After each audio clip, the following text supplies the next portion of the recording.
Lors de la mise en œuvre d'une installation photovoltaïque, certaines règles sont à respecter afin de garantir le fonctionnement optimal du système.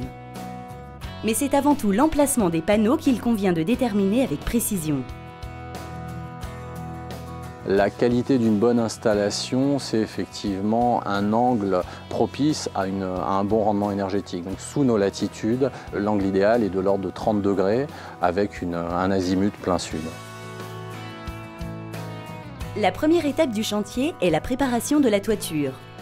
La surface de pose est au préalable déterminée par un bureau d'études ou votre chargé de développement ENR en fonction de la production d'électricité souhaitée.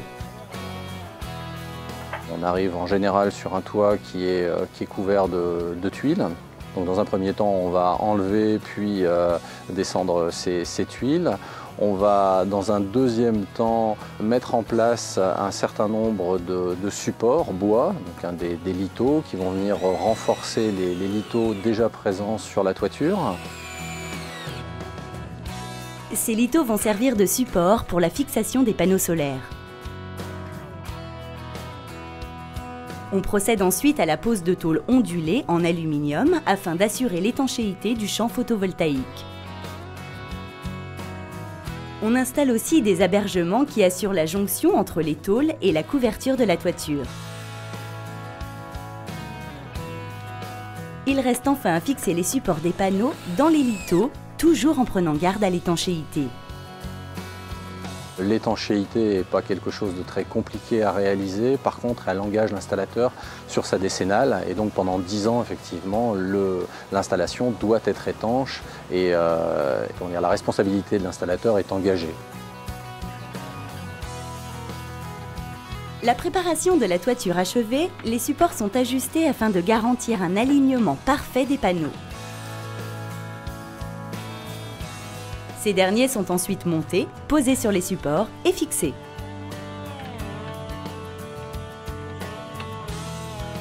Les panneaux sont testés un à un pour s'assurer que la tension délivrée est conforme aux spécifications du constructeur, soit ici 35 volts. Ils sont enfin raccordés en string par rangée de 7 modules pour respecter la tension maximum admissible en entrée de l'onduleur. On a une tension au circuit ouverte qui est de l'ordre de 35 volts, qu'on va multiplier par 7 modules, donc on arrive effectivement aux alentours de 250 volts. Et cette tension, en l'occurrence, va être ramenée aux bornes du sectionneur et ensuite va être de nouveau mise en parallèle. Et donc là, on va avoir une addition non plus des tensions, mais des courants, et qui vont rentrer dans l'onduleur et lui permettre de fonctionner au mieux de son potentiel.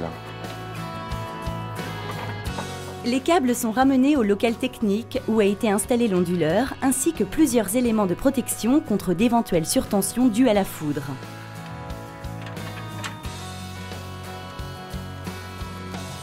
La mise en œuvre d'un système photovoltaïque relève de la compétence d'un professionnel spécifiquement formé afin d'assurer la performance de l'installation. N'hésitez pas à vous adresser à votre chargé de développement ENR qui vous accompagnera dans cette démarche.